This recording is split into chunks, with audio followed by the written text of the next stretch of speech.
En el año 2000, el niño que disparaba a Garmendia vestiría de azulgrana. No sé qué hubiese pasado, pero igual mi carrera hubiese sido totalmente diferente si no hubiese dado ese paso. Pues yo era un proyecto de futbolista por aquel entonces, porque yo tenía 18 años y era pues totalmente diferente a lo que había visto, ¿no? Pues gente que ya tenía hijos, que ya había dado muchas vueltas en el fútbol. Ni Benítez, ni Mourinho, ni Guardiola. Las broncas que Xavi tiene marcadas son las de Blas Tiarreta en Eibar. Porque me acuerdo alguna vez alguna gran bronca que me he hecho y que en el momento pues tienes que...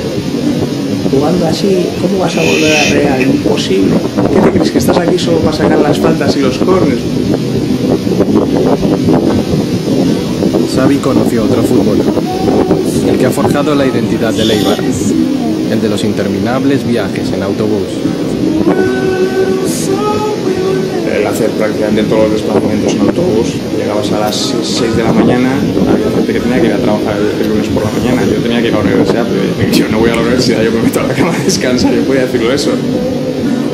Ese gen trabajador pues se trasladaba a la hora de jugar. La historia del Eibar no se entiende si no es a golpe de viajes en bus.